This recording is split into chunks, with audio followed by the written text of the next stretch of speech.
6 au total signés entre le gouvernement et ses partenaires au développement. Ces différents accords et conventions dont la ratification est autorisée par le chef de l'État devraient permettre d'améliorer les conditions de vie des populations. Robert Stiditono, Mohamed Yansani. C'est un lot de conventions et d'accords relatifs au financement de plusieurs projets en Guinée qui ont fait l'objet d'examens et d'adoption ce vendredi en séance plénière. La première convention adoptée est conclue entre la République de Guinée et l'Association internationale de développement IDA.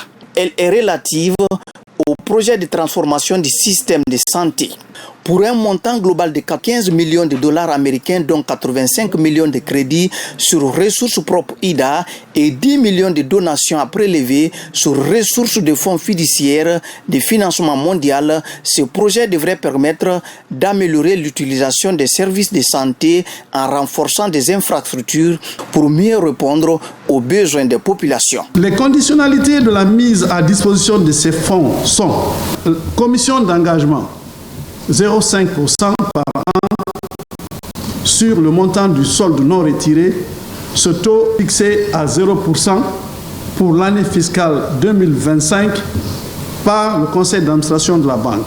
Durée de remboursement 50 ans, dont 10 années de grâce.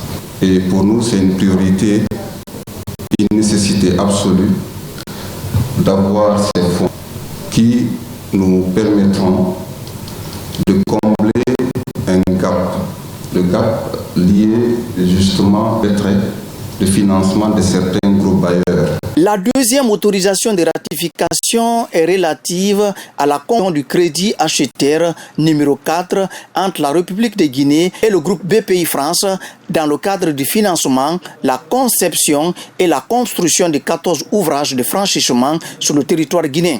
La République de Guinée fait face à un défi majeur de connectivité au niveau des zones rurales et urbaines. Le réseau routier actuel présente des insuffisances en termes de capacité de franchissement, en particulier pendant les saisons pluvieuses, limitant l'accès aux marchés et aux services sociaux de base, ainsi que la mobilité des personnes et de leurs biens. La rénovation et la construction des accès sont des sujets et des défis auxquels s'attelle au quotidien le gouvernement que le Premier ministre, M. Amadou Riba, conduit avec beaucoup d'engagement et d'abnégation pour traduire la vision du chef de l'État, le président de la République, le général Mamadi Doumbouya, qui est une vision sociale pour ne laisser aucun Guinéen en marge de la société.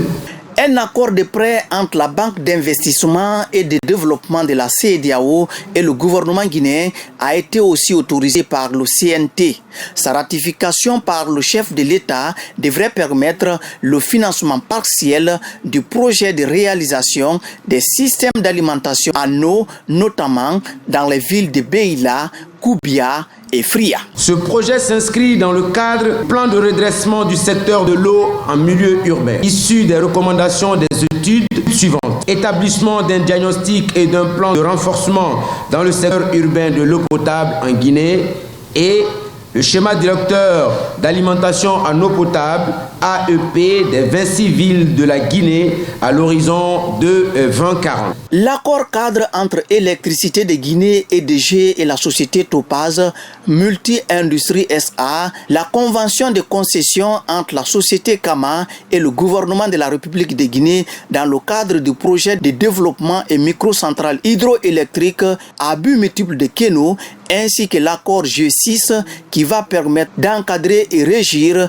la planification du service de rediffusion numérique des terres dans la région 1 ont été aussi adoptés. Nous sommes tous responsables. Il n'y a pas que vous, nous aussi nous sommes responsables, mais notre responsabilité c'est dans cette salle et les missions que nous effectuons sur le terrain qui nous permettent d'être satisfaits ou révoltés par rapport aux situations que nous voyons sur le terrain.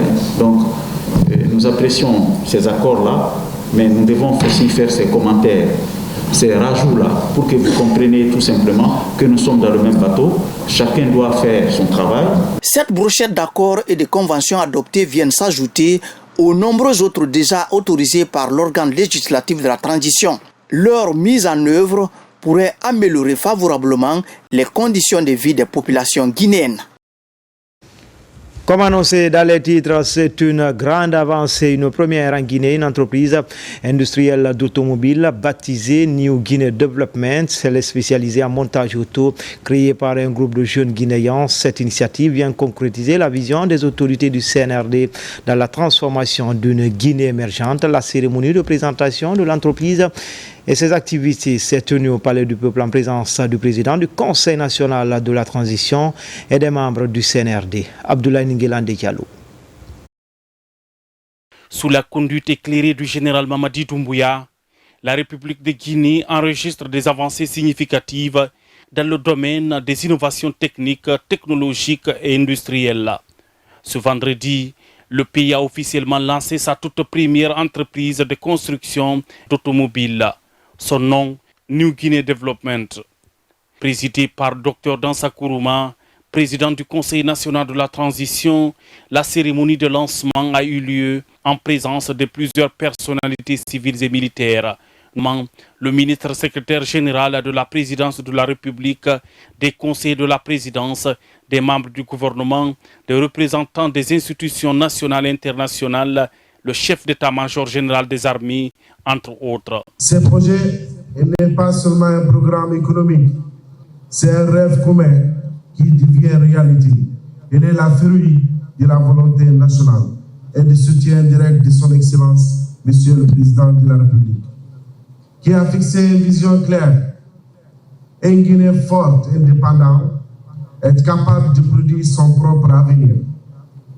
Une voiture accessible à chaque Guinéen. Grâce à la vision de son Excellence, Monsieur le Président, avoir une voiture ne sera plus un luxe inaccessible.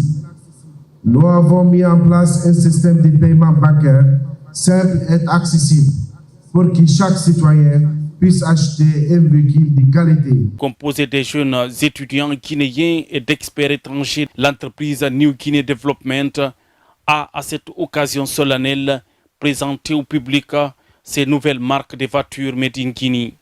Il s'agit des véhicules des marques Parrain, Parrain Pro, Sogué et Nimba Doussou, tous estampillés branding Guinée. Cette prouesse technologique et technique d'une entreprise qui a envie de se déployer en Guinée et la présence massive de l'ensemble des officiels ici présents aujourd'hui témoigne de la volonté du président de la République à accompagner un secteur privé résilient, un secteur privé créatif, un secteur privé innovant. Le ministère de l'Enseignement supérieur, de la Recherche scientifique et de l'Innovation a très tôt dépêché l'Institut Polytechnique de Conakry pour participer au prototypage de ces pick-up ainsi que d'autres véhicules, parce que nous croyons en la participation de l'université dans l'industrialisation de notre pays et nous croyons également à l'appropriation de technologies de rang mondial. En droite ligne avec la vision et les ambitions du président de la République, le projet d'installation de cette usine de fabrication de véhicules dans notre pays est une partie intégrante du programme Simandou 2040 dans son volet éducation. D'être associé à cette phase de l'histoire de la Guinée, une histoire qui est rythmée par une vision, un leadership, celui du président, le général Mamadi Doumbouya, qui est en train de placer la Guinée à un niveau de responsabilité, à un niveau de développement jamais égalé depuis l'histoire de notre pays. C'est une grosse chance pour moi de travailler à côté d'un homme visionnaire. Le deuxième mot, c'est la fierté. Fierté de conduire la première voiture made in Guinée, c'est une fierté inestimable. Exposé, l'honneur est revenu aux autorités guinéennes de lancer officiellement ces voitures made in Guinée, véritable fierté nationale acquise sous l'ère CNRD, avec à sa tête le général Mamadi Doumbouya, président de la République, chef de l'État, chef suprême des armées. Coopération Guinée-Botswana, l'ambassadeur extraordinaire et plénipotentiaire Modiba Alenkone présente ses lettres de créance au président Douma Boko. Avant cette cérémonie, le diplomate guinéen avait remis ses copies figurées au patron de la diplomatie botswanaise, Makeme Donzo. Le président Douma Boko a souhaité la bienvenue à son excellence Modiba Alenkone, l'ambassadeur extraordinaire et plénipotentiaire de la République de Guinée au Botswana. Les échanges qui ont suivi cette présentation des lettres de créance ont été axés sur le renforcement des efforts de coopération de deux nations. Le Botswana recherche des partenaires pour développer son économie et compte sur Conakry dans le cadre d'une coopération sud-sud fructueuse et sincère. C'est un nouveau président, une nouvelle vision. Nous avons discuté de cette nouvelle vision, du futur des relations entre le Botswana et la République de Guinée. Relations fondées davantage sur l'économie, puisque le président de la République prône les relations diplomatiques, donc la diplomatie économique, et nous avons parlé de cette diplomatie économique. L'ambassadeur Modiba Alenkone a transmis au président botswanais, son excellence Douma Boko, les félicitations de son homologue, le général Mamadi Doumbouya, pour avoir remporté la présidentielle de 2024. Le diplomate guinéen travaillera au renforcement de la coopération bilatérale entre Conakry et Gaborone. Le président a dit que la Guinée est un grand pays qui a de longues relations avec le Botswana et qu'ils ont beaucoup d'expérience dans plusieurs secteurs comme les mines, l'agriculture, les infrastructures et qu'ils mettraient les expériences du Botswana à la disposition de la Guinée. Plus de 400 compatriotes vivent dans ce pays ami. L'ambassadeur Kone a pu les rencontrer après la remise de ses documents d'accréditation. Il est à rappeler que le diplomate guinéen couvre une juridiction diplomatique de 9 pays. La République de Botswana, l'Union des Comores, le Royaume d'Eswatini, le Royaume de Lesotho, la République de Madagascar, la République de Maurice, la République de Mozambique, la République des Seychelles et l'Afrique du Sud. Célébration de l'an 65 de la monnaie guinéenne, une journée célébrée par l'Académie des sciences. C'est au cours d'une conférence débat sur l'histoire de la monnaie guinéenne entre résilience et vision futuriste. Les différentes péripéties de la monnaie depuis sa création le 1er mars 1960 ont été longuement évoquées. N'est-ce pas, Diarra Diallo? C'est à la suite de l'indépendance de notre pays, le 2 octobre 1958, que la Guinée décide de se trouver sa propre monnaie. Le 1er mars 1960, le franc guinéen remplace ainsi le franc CFA qui était utilisé avant l'indépendance. De 1960 à 1984, la monnaie change de nom. Le franc guinéen change pour devenir le Cili, qui redeviendra le franc guinéen après l'avènement de la Deuxième République en 1984. Aujourd'hui, la Guinée est sur une bonne lancée. Depuis 3 ans, le taux de change du franc guinéen, c'est la volatilité, c'est légèrement amoindri. Le taux de change avoisine les 8000, 8500. Et ce qui est très bien pour le pays, cela grâce à la stabilité politique, grâce à l'inflation maîtrisée, grâce également à notre balance commerciale qui est largement excédentaire grâce au secteur minier. Donc le constat est reluisant et moi je suis rassuré pour l'avenir de notre pays. Pendant cette rencontre axée sur l'historique de la monnaie guinéenne entre résilience et vision futuriste, ces académiciens et autres invités ont exhorté les étudiants à plus de courage et de persévérance dans l'apprentissage. L'histoire de la monnaie guinéenne est une histoire particulièrement intéressante et importante. Et pour les jeunes, il faudrait qu'ils sachent d'où l'on vient, où est-ce que nous en sommes, et qu'est-ce qui est envisagé pour le futur, parce que le futur leur appartient. Le conseil que nous donnons, c'est le même conseil, continuer à étudier dans leur spécialité, de façon à remplacer les cadres qui sont en vieillissement. Selon l'économiste Abdoulaye Guirassi, après la création de la monnaie guinéenne, la Banque centrale de la République de Guinée, BCRG, remplace en 1961 la Banque de la République de Guinée, BRG. La BCRG se désengage des fonctions de banque commerciale et de banque de développement pour ne conserver exclusivement que les fonctions d'émission. Journée porte ouverte à la centrale de Kaloum, la société La société Électricité de Guinée à l'écoute des consommateurs et autres acteurs du secteur énergétique en Guinée, le fonctionnement de l'entreprise, les travaux entrepris pour améliorer la desserte et la qualité du service étaient au menu. EDG appelle ses clients à une gestion rationnelle de l'électricité dans les ménages. Alassane Tondon Camara, Nabi Camara. Communier, collaborer et échanger avec les consommateurs, la presse nationale, bref, toutes les parties prenantes pour comprendre ce que fait l'électricité de Guinée pour les populations en matière de fourniture de l'énergie électrique. C'est l'objectif que s'est fixé la Direction générale de l'électricité de Guinée en organisant cette journée porte ouverte jeudi à la centrale de Kaloum. L'idée, c'est de faire participer la population elle-même à la sensibilisation pour qu'ils puissent dire à leurs voisins, à leurs familles qu'il faut qu'ils économisent l'énergie. On économise l'énergie pourquoi? Pour que tout le monde puisse en avoir aujourd'hui et demain. Donc c'est en cours. Actuellement, concrètement, il y a tout ce qu'on fait sur les réseaux sociaux. À l'heure où je vous parle, il y a des équipes qui sont dans les écoles, dans les établissements scolaires, échanger avec les élèves, les enfants, qui sont des vrais vecteurs de communication. Pour un développement de la Guinée, ensemble économisons notre énergie. C'était le thème de cette journée porte ouverte organisée par EDG, un thème qui a son pesant d'or pour celui qui sait que sans énergie, il n'y a point de développement. Sensibiliser le consommateur guinéen, qu'il sache que l'électricité qu'il utilise à la maison a un coût et que ce coût, il peut le réduire et pour lui-même et pour l'État. Il y a aussi la préservation de l'environnement qui est très important.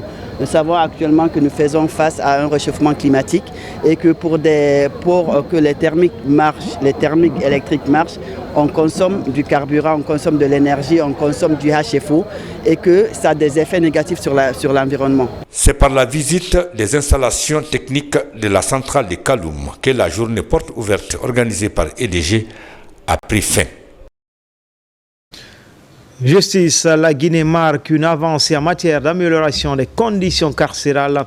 La volonté s'est matérialisée par le démarrage des travaux de construction de la maison d'arrêt de Yorokogia.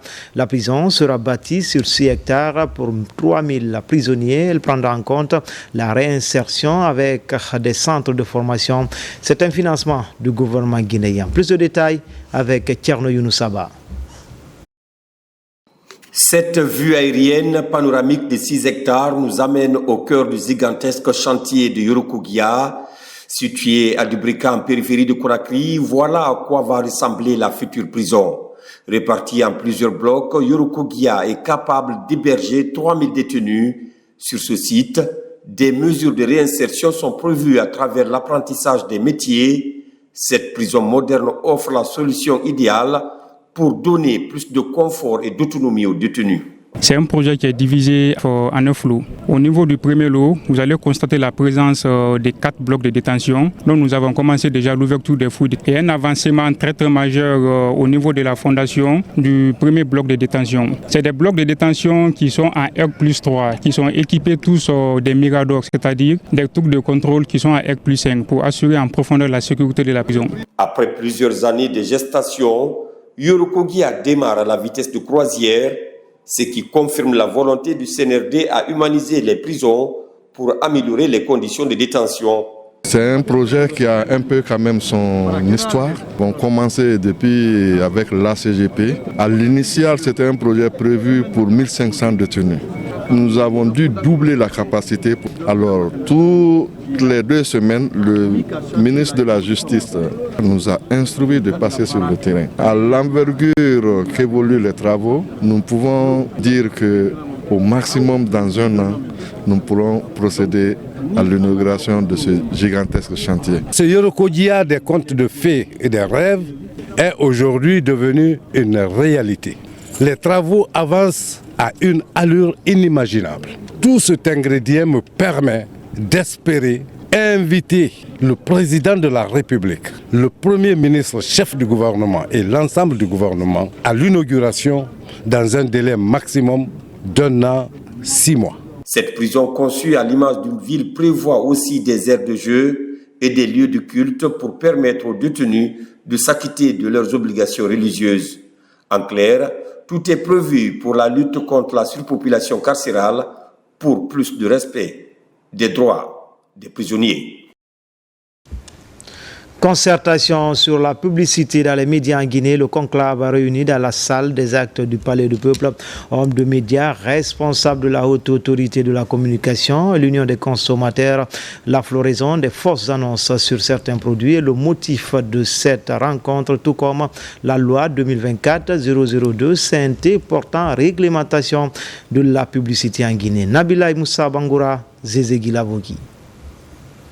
Cette journée de concertation sur la publicité dans les médias en Guinée a réuni plusieurs hommes de médias. Les responsables de la haute autorité de la communication, les représentants de la médecine traditionnelle et l'Union des consommateurs. Le but est d'inviter les journalistes à faire preuve de responsabilité dans la publicité des différents produits. La Guinée, jusqu'à présent, la publicité s'exerce dans une anarchie totale. On ne sait pas en matière de publicité qui fait quoi, on s'adresse à qui, qu'est-ce qu'on réglemente, qu'est-ce qu'on interdit, qu'est-ce qu'on autorise, on n'en savait pas. Donc cette loi a désormais le mérite que la Guinée puisse disposer des dispositions légales en matière de publicité, déjà pour organiser les acteurs du secteur. La publicité est un outil de communication qui permet aux médias de vivre. Donc penser à placer une rencontre pour que les acteurs puissent se retrouver, c'est une très bonne chose. Et nous pensons que les porteurs de ce projet vont mettre les bouchées doubles pour que cette loi puisse être à la portée de tous et que les médias puissent s'en approprier. Pour désormais freiner le désordre dans le secteur publicitaire, les conseillers de la HAC entendent veiller au grain à l'application stricte des règles qui régissent le bon fonctionnement des organes de presse en matière d'information publicitaire. La nouvelle loi portant réglementation de la publicité, l'une des recommandations que nous avons faites, c'est d'abord la vulgarisation de cette loi à l'ensemble des acteurs de la publicité dans les médias dans notre pays. Une radio peut rester pendant 2 heures en train de faire une publicité. Et ce constat-là, c'est depuis plus d'1 an. Nous sommes là-dessus. Donc c'est à partir de ce constat-là, nous nous sommes dit qu'il faut réunir tous les acteurs de la publicité afin d'échanger avec eux pour qu'on puisse avoir une solution à cette problématique. Au terme de cette rencontre, un appel pressant est lancé aux participants à une prise de conscience professionnelle afin de privilégier la santé publique au détriment des intérêts personnels. Dans l'actualité encore, remise officielle d'environ 6 000 tonnes d'intrants pour l'alimentation de la volaille. Un geste pour relancer les activités des producteurs touchés en 2022 par les effets de la grippe aviaire et NAPU qui devrait sauver des emplois au sein de la filière avicole et freiner les importations pour préserver la santé publique. Fodé Camara. Au port autonome de Conakry, plus de 4 000 tonnes de maïs viennent d'accoster. Cette cargaison vient s'ajouter à plus de 1000 tonnes de concentré stockés à Matoto. Ces intrants sont mis à la disposition des victimes de la grippe aviaire, ceci pour les aider à se relever après près de 3 ans d'attente. Ils ont été durement touchés, le secteur a été durement touché en 2022 par l'épidémie de grippe aviaire. Et le président de la République, chef de l'État, le général Mamadi Doumbouya, est également une personne de cœur. Il a laissé parler son humanisme et en tant que président responsable, avec l'ensemble du gouvernement, la décision a été prise d'accompagner les acteurs du secteur avicole qui avaient été durement touchés par cette épidémie de grippe aviaire, afin qu'ils se relèvent de cette catastrophe qu'ils ont subie. Octroyé par le ministère de l'Agriculture et de l'Élevage, à travers le projet de développement de l'agriculture commerciale, ce soutien reflète l'engagement du gouvernement à relancer la filière avicole. Depuis 2022, nous sommes en train de courir derrière pour voir aujourd'hui la réalité. Je pense que c'est un sentiment de satisfaction. Avant d'avoir une production au bout de 4 mois, 2 semaines, il faut une période d'élevage. Et dans ce cadre, l'AFIDA, à travers son renforcement de capacité, va pouvoir apporter des formations adaptées aux acteurs de la filière avicole pour qu'ils puissent réussir leur relance. Ce coup de pouce va toucher 95 acteurs victimes de la grippe aviaire. 500 000 poussins seront aussi bientôt remis aux éleveurs. Un soutien pour intensifier la production locale et réduire les importations. Notre sentiment est satisfaisant Et avoir aujourd'hui ces dons à travers le projet PEDAC et qu'on s'est si battu qu'aujourd'hui ça se réalise. Vraiment, on peut dire que de remercier le ministère de l'Agriculture et plus particulièrement le président de la République et qui a vraiment mis tous les moyens à disposition pour que ces rêves aujourd'hui arrivent à se réaliser. Composé d'environ 6 000 tonnes d'aliments pour la volaille, cet appui va certainement contribuer à améliorer le chiffre d'affaires des promoteurs avicoles qui ont enregistré d'énormes pertes. Des aviculteurs souvent confrontés aux difficultés d'accès aux aliments pour engraisser la volaille et mieux alimenter les marchés.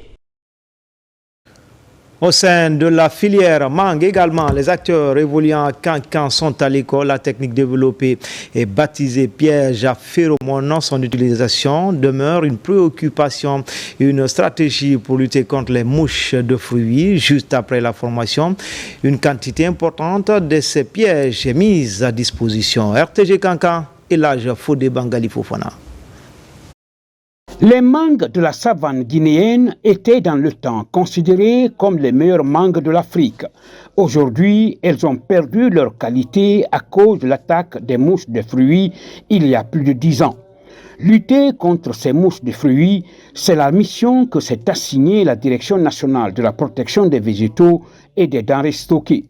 Ici à Cancan, les planteurs, particulièrement ceux de l'interprofession mangue, sont réunis pour apprendre l'utilisation sécurisée des pièges à phéromones gracieusement offerts par le général président Mamadi Doumbouya. Dès que vous rentrez dans les vergers pendant la période de maturation, vous verrez qu'il y a assez de fruits qui sont infestés et qui tombent. Donc c'est une perte énorme pour les planteurs. Ça fait près de 15 ans, ça nous détruit. Nous, les producteurs, ne gagnons pas ce que nous avons produit à cause de ces mouches. Et si le président nous envoie ce produit-là, ce moment-là, vraiment ça nous ravit trop. Après la formation, ce sont 100 000 pièges pour plus de 20 milliards de nos francs investis qui sont mis à la disposition de l'interprofession mangue pour sauver la production de mangue ici dans la région de Cancan. Ces pièges étaient destinés aux producteurs en fonds revolving. Mais dernièrement, le président, avec sa générosité, a donné cadeau et le ministre Félix a accompagné par une formation technique que nous sommes venus faire. Nous sommes en train de voir comment installer des opérateurs économiques dans le cadre de la transformation des fruits. Mais si les fruits sont attaqués, qu'est-ce qu'on va transformer? En ce moment, il faut qu'on cherche à lutter contre ces mouches qui attaquent ces fruits-là pour qu'on puisse les transformer au bénéfice des populations. L'installation de ces pièges à phéromones donne l'espoir aux planteurs d'arbres fruitiers de la filière mangue, signe évident de la bonne marche de la refondation verte dans notre pays. En déplacement après la base de surveillance de Koba, préfecture de Bofa, la mission du Centre national de surveillance et de police des pêches, conduite par son directeur général Guillaume Awing, s'est rendue à la base de Kamsar. Sur place, la communauté des pêcheurs déplore les différentes tracasseries à mer et sur la route, mais également la cohabitation mine-ressources halieutiques. Des mesures sont annoncées pour contrer le phénomène. Abdul Karifa Keita, Al-Gassimouba. Zone industrielle par excellence, la sous-préfecture de Kamsar regorge également beaucoup de produits halieutiques. Plusieurs débarcadères et autres sites de pêche s'y trouvent. Mais pour la communauté des pêcheurs, la cohabitation avec les sociétés minières réduit les capacités de capture des sociétés évoluant dans la localité. Sur place, le directeur général du Centre national de surveillance et de police des pêches rassure et réaffirme que des mesures sont prises par le gouvernement pour protéger les acteurs du secteur. La mer a besoin d'être protégée pour nous nourrir. Quand on protège la mer, cet espace étendu d'eau salée, croyez-moi qu'elle va nous nourrir tout le temps, durant des siècles et des siècles. Au port de la compagnie des bauxites de Guinée, la vedette qui assurait la surveillance communément appelée Moussaya vit ses dernières heures. Remplacé par cette nouvelle vedette, nous partageons le même quai. Quand ils sortent en mer, le plus souvent, ils informent la capitainerie. C'est la bonne collaboration qui est entre nous. Installée depuis novembre 1997, la base du centre de surveillance et de police des pêches de Kamsar se trouve aujourd'hui dans un état de dégradation très poussé.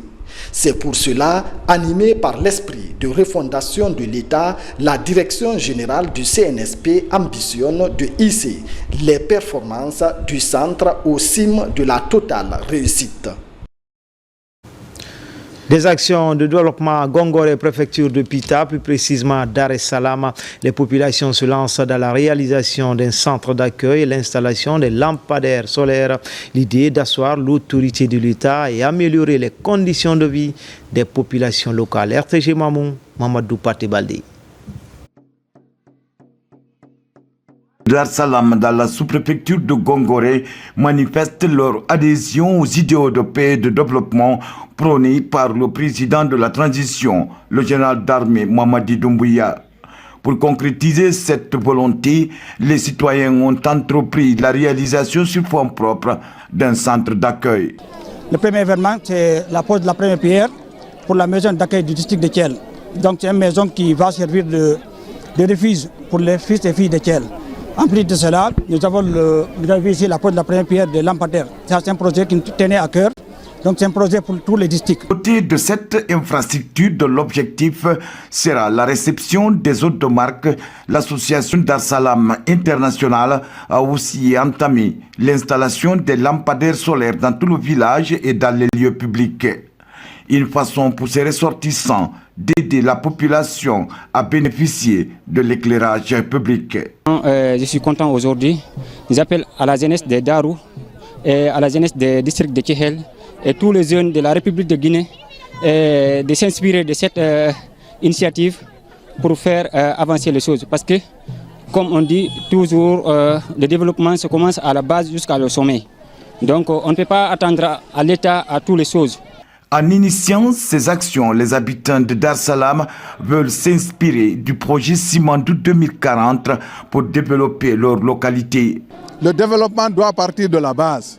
Et si aujourd'hui, on a fait la pose de la maison des jeunes, où les citoyens de ce secteur, de ce district, de cette commune doivent se retrouver pour échanger, partager pour la cohésion sociale, l'entente et partager pour le développement. Les ressortissants de Dar es Salaam prévoient aussi l'extension du poste de santé de la localité, l'électrification du village en courant électrique et la réalisation prochaine d'un château d'eau pour l'approvisionnement en eau potable des populations.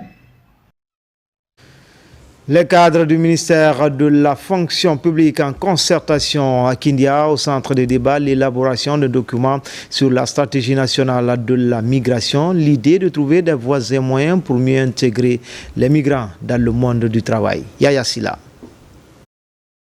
Après plusieurs rencontres devant instaurer les bases d'une démarche participative pour engager le processus d'élaboration d'une stratégie nationale de la migration de main-d'œuvre en Guinée, le ministère du Travail et de la fonction publique et ses partenaires techniques et financiers organisent cette rencontre de rédaction d'une stratégie nationale fondée sur les droits sensibles au genre ici à Kindia. Vous savez qu'aujourd'hui, dans tous les pays du monde entier, la question de migration est d'actualité. Et la Guinée n'est pas en marche de cette situation. Donc le gouvernement guinéen, à la suite de l'élaboration de la politique nationale de la migration, a voulu vraiment élaborer la stratégie qui met en œuvre non seulement cette politique, mais une stratégie qui concerne la question du travail, la migration du travail. Je pense ne pas me tromper en pensant que, au sortir, n'est-ce pas, de cet atelier de 3 jours d'intenses travaux, nous rendons, n'est-ce pas, compte très fidèlement et que le patronat va s'en servir loyalement. Il s'agit d'élaborer un document qui reflète les préoccupations du monde du travail sur la question de main-d'œuvre des migrants. La migration de main-d'œuvre, lorsqu'elle est bien gérée, peut contribuer de manière significative au développement socio-économique des pays d'origine, de transit et de destination. Les transferts de fonds, les transferts de connaissances, les développements des compétences sont quelques-uns des avantages potentiels.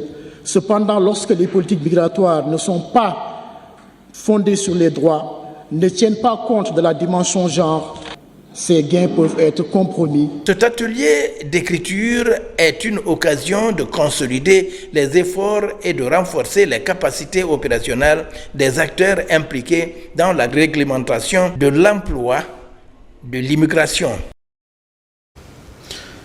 La direction régionale de la santé de Conakry vient de tenir sa réunion de comité de pilotage, deuxième du genre.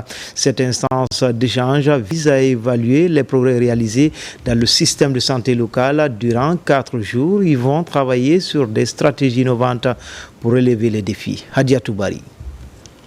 La réunion du comité technique régional de la santé affiche complet. Venus de tous les niveaux de la pyramide sanitaire de la région de Conakry, ces acteurs et autres experts du secteur focalisent les réflexions sur les avancées et les défis de l'offre de services de santé de la ville. Je voudrais rappeler que nous avons, en tant que direction, un contrat avec le niveau central, c'est-à-dire le ministère de la Santé, qu'on appelle contrat de performance. Ce contrat s'étend sur 12 mois. Donc à mi-parcours, nous avons tenu un premier comité et technique régional S1 pour les 6 premiers mois qu'on a évalué. Maintenant, nous sommes au 2e semestre 2024. Et l'idée, c'est d'évaluer le niveau d'atteinte des objectifs, mais aussi passer en revue les recommandations issues de la première session pour étoffer notre stratégie, améliorer la démarche logique. La rencontre est semestrielle et donne l'occasion aux responsables des 34 structures sanitaires de la capitale de partager les indicateurs de santé.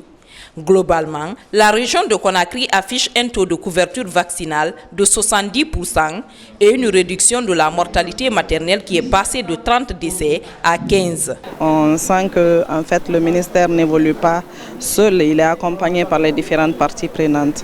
Et l'autre message que j'ajoute à cela, c'est leur implication effective dans les travaux le long de ces 4 jours pour qu'à l'issue de ces travaux, il soit ressorti un document qui puisse édifier tous. La recommandation ici, c'est de prendre en compte l'aspect accueil dans les centres de santé. Un traitement commence par la réception d'un malade. Un malade vient avec tout un tas de problèmes. Je suis persuadé qu'avec l'expérience et le talent de ces médecins que je viens de rencontrer, ils vont échanger avec l'innovation. On va améliorer notre accueil dans les CMC et dans les centres de santé de la ville de Conakry. Cette réunion stratégique permet d'harmoniser des interventions menées en matière de politique sanitaire locale. À l'issue des travaux, un plan d'amélioration de la qualité de l'offre de soins va être élaboré par les participants. Le ministère de la promotion féminine en partenariat avec CARE International organise des sessions de sensibilisation sur la résolution 1325 du Conseil de sécurité des Nations Unies en région forestière. L'événement s'est déroulé à l'université de Nzérékouré au camp de la 4e région militaire du pays. L'objectif de cette rencontre était de promouvoir l'égalité de genre, d'encourager la participation des femmes et des jeunes filles et de renforcer leur protection dans toutes les phases de conflit. Mohamed Saloupaï. La résolution 1325 constitue un cadre essentiel pour intégrer la dimension genre dans les stratégies de paix et de sécurité. Les 2 journées de sensibilisation organisées à l'université et au camp Béanzin de la 4e région militaire de Zérékoré ont permis des échanges enrichissants entre les étudiants mais aussi entre les forces de défense et de sécurité. Et notre attente, c'est qu'au sortir de ces sensibilisations, qu'ils puissent démultiplier ça au niveau de leurs compagnons d'armes, bien sûr en ce qui concerne les forces de défense et de sécurité, et aussi au niveau des étudiants, qui puissent partager ça au niveau des étudiants qui n'ont pas participé à ces journées de sensibilisation. Cette période de transition, de mener des actions concrètes en faveur de la consolidation de la paix, de la participation des femmes dans toutes les initiatives communautaires locales et nationales. Durant ces 2 journées, étudiants et forces de défense et de sécurité ont planché sur les moyens d'appliquer efficacement la résolution 1325 malgré des défis persistants. En prenant les forces de défense et de sécurité comme auditoire cible pour la sensibilisation, vous venez de mettre les appareils de pointage de votre arme sur l'objectif le mieux indiqué car elles sont au cœur des actions dans les théâtres d'opération. Il y a des propositions à faire au sein de la société. Tout ce qu'on peut faire, c'est la sensibilisation et voir si ça peut marcher avec le temps. Mais on ne peut pas forcément mettre la pression sur les gens. Il faut les sensibiliser pour pouvoir comprendre. La résolution 1325 du Conseil de sécurité des Nations Unies appelle également à une action collective pour s'assurer que les femmes et les jeunes filles ne soient pas seulement protégées, mais également impliquées dans la prévention des conflits et la reconstruction post-conflit. L'absence d'un système centralisé de collecte de données et de coordination des acteurs impliqués dans la lutte entrave la gestion efficace des cas de violence basés sur le genre. Alors, comment inverser la tendance? Une journée de concertation est organisée pour répondre à cette problématique. Entre autres objectifs, établir un système coordonné de remontée des données relatives au VBG. Sona Sagnon. Ces acteurs de la lutte contre les violences basées sur le genre échangent en vue de mettre en place un système centralisé de collecte des données relatives au VBG. Ces collectes se feront dans les zones de mise en œuvre du projet de lutte contre l'impunité des auteurs de VBG. L'objectif pour nous, c'est aller vers la mise en place d'une base de données essentielle afin d'orienter et aider les décideurs politiques à prendre des décisions adéquates, des décisions sensibles pour mieux éradiquer le phénomène. Les violences constituent une atteinte grave aux droits humains fondamentaux et entravent considérablement notre développement économique et social. Elles créent un climat de peur et d'insécurité, empêchant les survivants de participer pleinement à la vie sociale, économique et politique de notre pays. Nous franchissons une étape cruciale. La redynamisation de ce cadre de concertation est une réponse directe et concertée à cette situation intolérable. Financé par l'Union européenne, le projet LIBRE va durer 36 mois. C'est une étape importante dans la protection des droits des femmes en Guinée. Cette violence qui confisque l'avenir des milliers et des milliers de filles et de femmes partout dans le monde. Dans ces différentes formes, ça n'épargne personne. Nous sommes encore très impressionnés de voir cette forte mobilisation dans cette salle, composée de jeunes. Nous sommes sur le terrain, les générations intermédiaires. Nous voyons aujourd'hui les générations futures que vous êtes sur le terrain. Ça me donne de l'espoir. Les échanges lors de cette rencontre ont permis de partager les expériences et d'évoquer les défis tout en formulant des recommandations pour renforcer les politiques publiques et les actions sur le terrain. Opération coup de balai au marché de Lambagny en cette journée d'assainissement. Ce lieu de négoce est désormais débarrassé d'état d'immondice. C'est une synergie d'action du mouvement Debout pour le général Mamadi Doumbouya et autorités locales. Moussa Bangoura. C'est une bataille enclenchée contre les ordures à Lambagny, une des 13 communes de la capitale Conakry. Ici au marché, jeunes et femmes se donnent la main pour assainir ce lieu public pour faciliter les transactions commerciales. Le marché, c'est le début de tout. Le marché, nos mamans sont là, les jeunes sont là, ils viennent pour faire leur commerce. Nous aussi, nous les femmes, on vient pour faire nos achats. Il faut que ça soit propre. Un sentiment de joie, le fait que les jeunes ont pris l'initiative d'assainir notre marché. Ça nous a beaucoup plu, eux on les encourage aussi. C'est un soutien pour le CNRD et son président, le général Mamadi Doumbouya. Ce coup de balai est piloté par le mouvement Debout pour le général Mamadi Doumbouya en collaboration avec les autorités locales.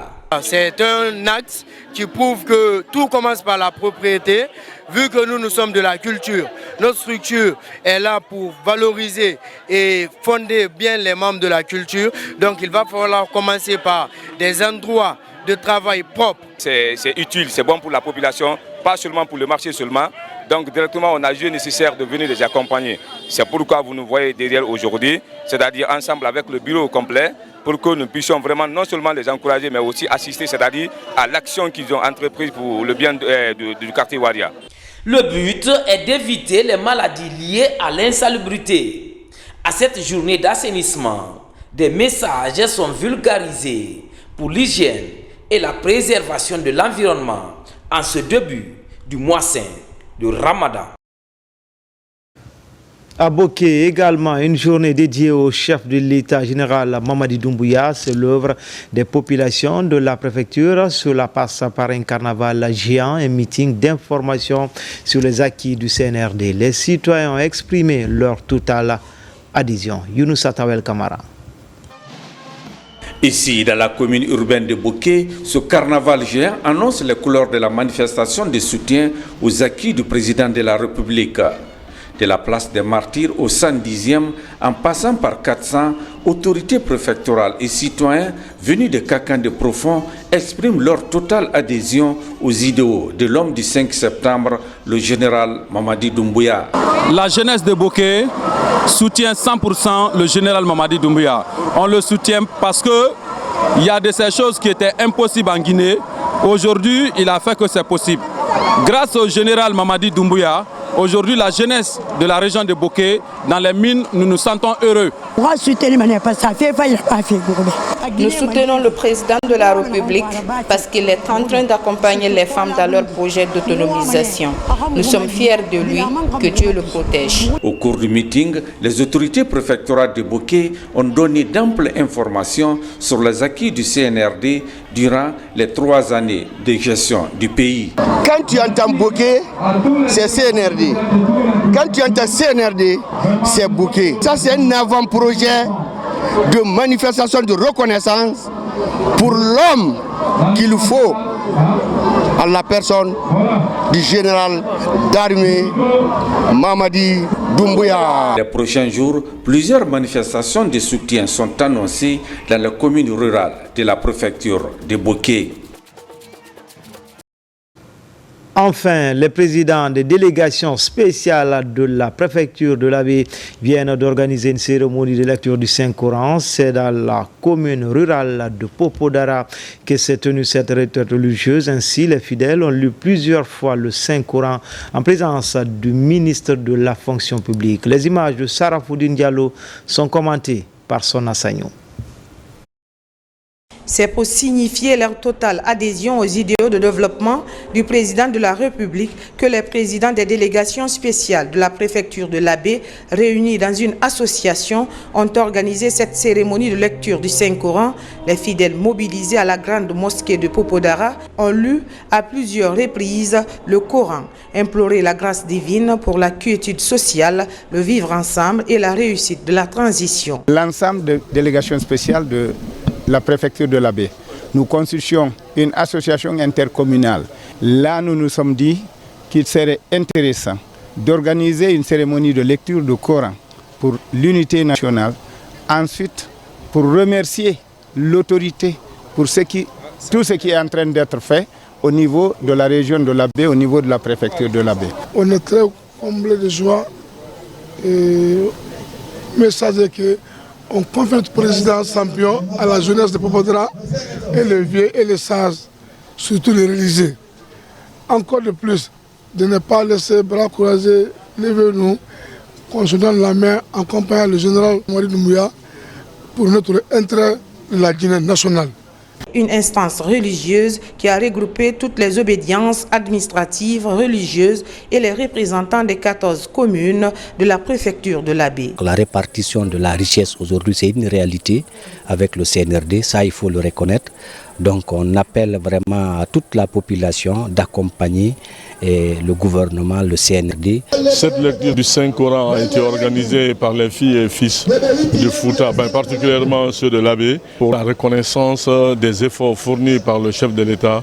Alors j'appelle à l'ensemble du Fouta de se rassembler. La cérémonie de lecture du Saint-Coran pour la paix et l'unité nationale a été couronnée par le lancement au stade de Popodara du tournoi doté du trophée colonel Robert Souma, gouverneur de la région de l'Abbé.